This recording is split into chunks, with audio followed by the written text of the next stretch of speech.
Welcome back to the Church in the World, Theology 345. I'm Dr. Greg Jones, and we are discussing L. Yule's work, The Presence of the Kingdom. Last time we talked about the justification of technique and the ways and means. And this time we ended on that time in part 2, talking about the transformation of faith, how faith gives you 4 basic processes of transformation. And I'm going to go over those today, as well as we're going to talk about the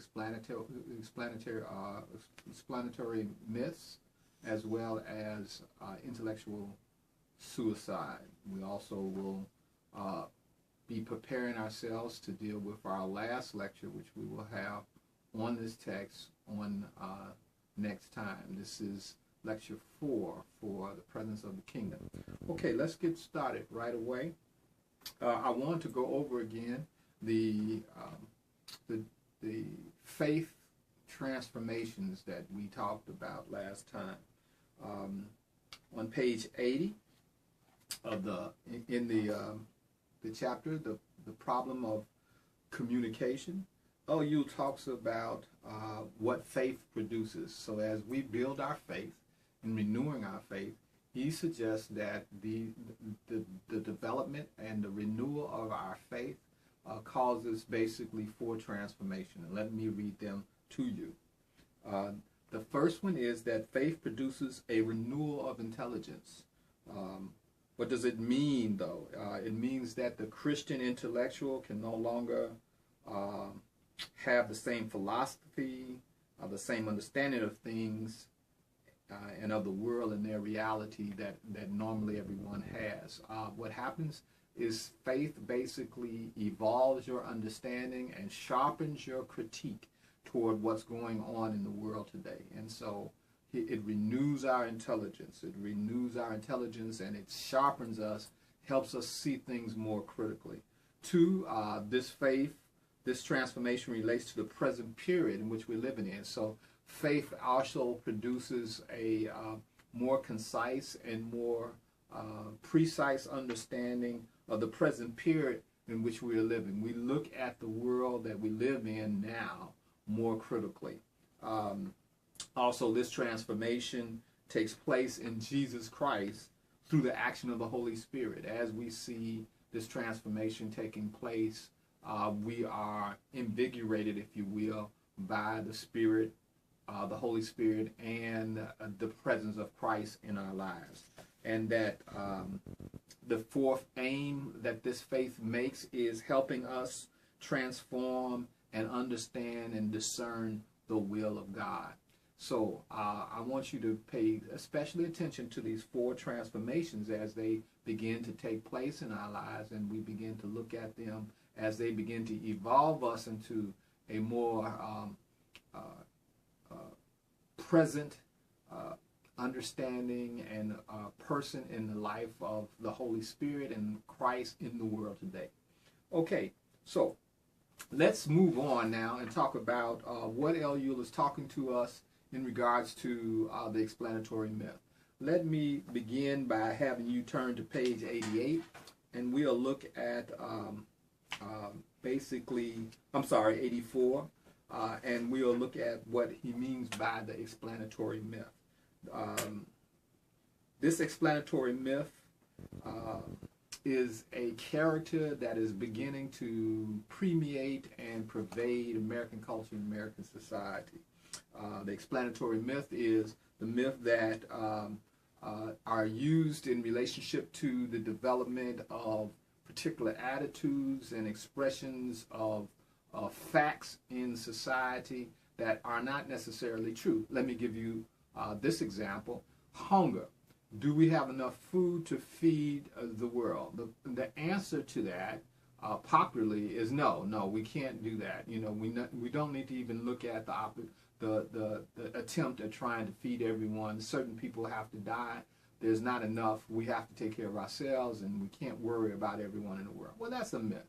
We can feed everyone. What we have to do is deal with the issue of distribution. Can we end violence in society? You know, we just recently had a shooting where 50 people were killed, and 50 more were wounded, and these kinds of things happen over and over and over again in society. And what we say, well, violence is always going to be with us, and we can never end violence. That's another myth that is being told and being popularly supported in American culture, American society. We can end violence. We do have the means to do that. We just have to find the will. What these explanatory myths do is to expound a particular factual or perceived factual reality that says to us that we should not try to challenge or change things the way they are, that we need to fit ourselves into the status quo because that's just the way the things are. Another myth is that we need billions of dollars to run political campaigns in our society, and that's another myth.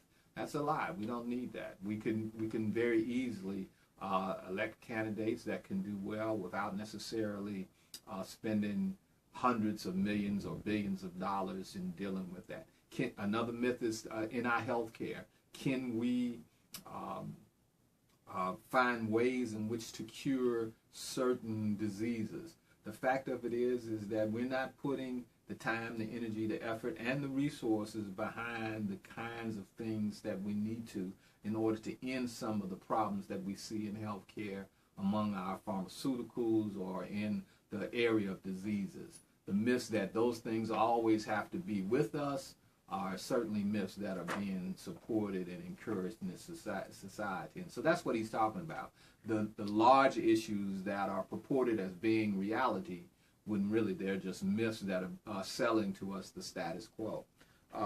Because of these explanatory myths, he calls them, there's something else that takes place among the Christian intellectual community. And so I want you to turn now to page 88, where he talks about these myths. As these myths are purported and given to us and we accept them, we begin to evolve a character that allows us to create intellectual suicide. And what does he mean by intellectual suicide? And what he says on page 88 is that for some the solution is intellectual suicide. Such people shut their eyes, accept the myth in order to remain in fellowship with the majority. They accept this sophism. Doubtless the phenomena and the myth do not correspond to the facts, but the moment that men believe that they do, they become real, and we must adhere to this reality. Now, what intellectual suicide is that we basically put our heads in the sand, or we shut our eyes to the reality of the wrong that we see going on in society, or the problems we see in society, the brokenness we see in society. We don't want to know that there are thousands of people who are dying because they can't get enough vitamins or salt or clean water. We want to accept the myth, for example, that we need to have unlimited resources, so we accept the myth that fracking is not doing harm to our environment and our soil and our society. We continue to create pollution and we continue to destroy our environment because of the myth of not having, or the obsession of scarcity, not having enough. We never have enough. There's never enough technology. There's never enough resources. We always need to be consuming more and more, which is basically a myth that we, through intellectual suicide, accept and embrace in this society. And Theo, in a provocative way, challenges this. He challenges this by saying we need to stop allowing ourselves to create intellectual suicide when it comes to the major issues of our civilization, like hunger and poverty and health care and violence. These things are being constructed in a mythological way, and we need to deconstruct them as best as we can as the Christian church. The Christian church is a buy-in, is a buyer in, it's accepting this as well. And he's challenging the Christian church, particularly he's challenging the lay person in the Christian church to address these kinds of concerns. Now, as we begin to come to that, he looks at an issue. He says that there are 5 elements that we need to take place, and I want to share these elements with you on page 98. He says that as we prepare ourselves to become Christian intellectuals, we need to begin to basically challenge with these 5 elements. As we prepare ourselves, as we allow our faith to give us transformative power, if you will, he says that there are 5 elements that we need to reach, and I'm going to very quickly share them with you. He says the first duty of the Christian intellectual is to develop the duty of awareness, to be aware of what's going on around you, and pay attention to the destruction of outmoded doctrines and myths that are being told that we know no longer are telling the truth or never have told the truth. We need to use a fierce and very sharp critique of what's going on around us. He says the second element of the awareness is the will to find. We need to be able to find the objective reality.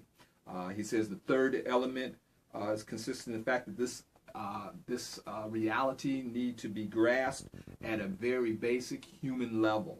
And he says that the fourth element is the awareness consists in looking at the present problems as profoundly as possible, to see them as they are on the one hand, and the implacable ways of our world, and on the other hand, the situation in which we as human beings are placed. What he means by that is that we need to be able to see as clearly as possible what these problems are and where we stand with these problems and how we can engage these problems. And the fifth element is the element of engagement. We cannot remain static. We cannot remain aloof. We cannot remain ambiguous about these kinds of concerns and problems. We must find ourselves in both individual and collective engagement. Okay, I'm going to end with that today. I want you to look very carefully at these 5 elements. We will talk about next time the event in history, the major event in history that Elio says that shapes the rebuilding of our parish life, but also helps us understand and develop what he calls a new language in our communication with one another. I'll see you next time in our last video.